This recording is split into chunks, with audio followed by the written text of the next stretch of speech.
Hello, my name is Max Drake. I'd like to talk to you now as a follow-on video from my earlier one on 3D PDFs and extracting data from BIM models for 3D PDFs. And this one, I've extracted the information from the 3D PDF file to a CSV file.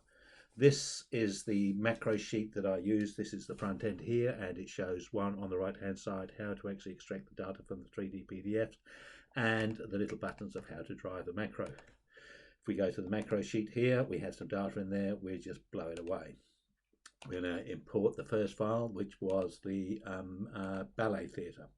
If we take that and actually just look at the information, we'll see that we have about 36,000 lines of data from that. Now, that's quite a large amount of data to manage. So what we're going to do in this example is just filter it for the seating. So this just has seating information, and we're going to push that to a separate sheet. So we've now just filtered the data down from the 36,000 lines of data to what is actually required for that.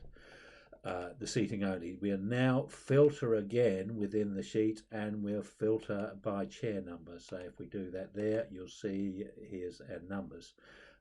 We seem to have two number 10s. That's because they're on two different levels. So if we filter by levels separately, we'll now see that on one level we have all of the A's, and then if we go further down, we'll see there's lots more seats, and then we go back to ABC at the next ones down.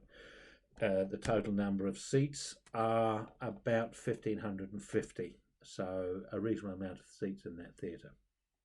So that's quite interesting.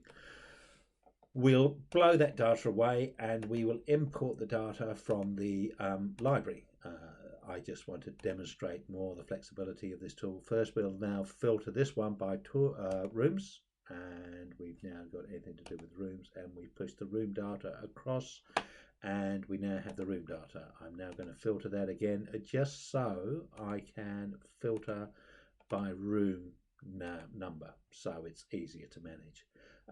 These are the codes of the buildings. This is the code of the areas, the library, staff area, CAF, separate exercises. And we have the room numbers, and then we actually have floor finishes, floor structure, floor finishes, ceiling structure, finishes, wall structure, wall finishes, and those are concrete. That's chipboard, plasterboard, and paint finish.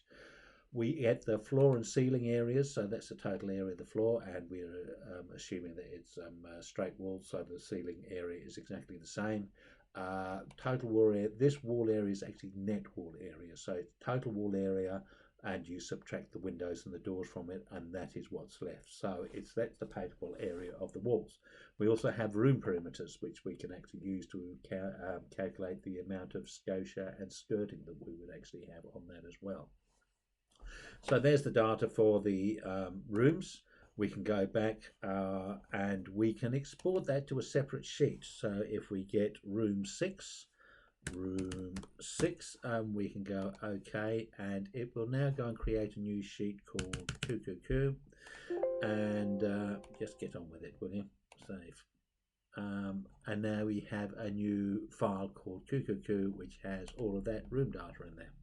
So that's quite handy in its way. We will now head back to the original macro sheet, and we can now filter by doors and push that door data to another one as well.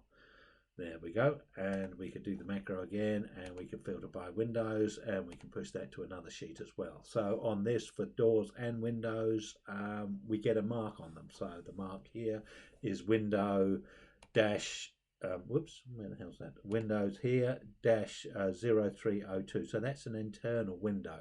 We have one here, dash 03. So that means it's from the outside and it goes into room 3. This one here is 1900, so it's actually saying from outside to room 19. That is odd that it's that way around. Generally, it's the other way here. So 02. So there's an awful lot of windows in room 2, and you can actually see which ones these ones are. We can give a better description of those. Again, with the doors, we have the same issue with the marks, or what we use for the mark for the doors is we have the from room and the to room, and the door is associated with the to room. So it comes from room 3 and goes to room 4. It is associated with room 4. So that's actually just how we, the convention that we use for those. We can then do mechanical, so we can actually push that to another sheet, and he's thinking about it. And this one here is giving us exhaust grills, return air grills, return diffusers with the plenums, supply grills at the bottoms. We got supply diffusers, air handling units, centrifugal fans and smoke extract fans. We can give the information on that. One thing which I think is quite a nice thing that you could do here is that you could put the design outlet flow and you could put the commissioning results from the as-built, so that when you actually go onto site you can actually see how a grill is performing, whether it's underperforming or overperforming to what the design was intended. So if there's difficulties in an area, those sorts of things can identify straight away whether there's an issue before you actually have to get your measuring devices out to do any of that. Then when you've actually seen the issue that, you know, the commissioning data was actually not performing as well, and later on you can actually go back and put your commissioning data back into the model for a later commissioning information, and then make another 3D PDF so that you can then extract it again, so you can get that information updated as you go along. Again, this is just a tool that you can use to do this, and once you've actually taken that data and you don't need it anymore, you can just delete it or copy it to another file or do whatever you want to do. You can do your own custom selects on here if you want to filter by something else that isn't in there, and you can push that to another area as well, and you can turn the filters on and off again. This one I've just done by these specific ones. You could actually build these filters up to other things that you may want. This is just a proof of concept of how the whole thing works. I quite like it that you can actually get 3D PDFs and you can get the Excel sheets, and you can give them to 3 contractors and say price this work. So price all of the internal work as far as painting, and then they will then price based on the same data. They will then give you 3 quotes for that work. You're then judging apples with apples, not apples with pears, as somebody and their way of doing things. Everybody has exactly the same information.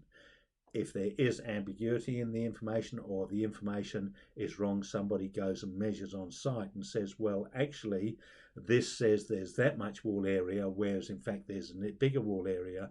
You can actually go back and modify that in the model and just check how that ambiguity occurred, and then just bring that information back in again. So again, maybe a wall has moved, maybe something's happened, maybe that data's thing, but it should actually be exactly what it should. So you've got 3 prices that you're comparing, or 5. So you give a contractor 3D PDF, you give them the Excel macro sheet, and you get your pricing for what you want. It's a way of actually saving a lot of managing, getting contractors onto site. You just say quote on this, and then they can explore the building in the 3D by looking at each of the floors. They can look at how they're going to get access to certain areas. I think it's a very versatile tool, and because most people actually have an Adobe Reader or a PDF reader, if it reads 2Ds, generally it reads 3Ds, and the Adobe ones definitely do. And Excel is a pretty common tool, and this is just a macro that you're using inside here. So I actually think there's power in using this, and it's very versatile. I hope this has been of interest to you. Thank you very much for watching.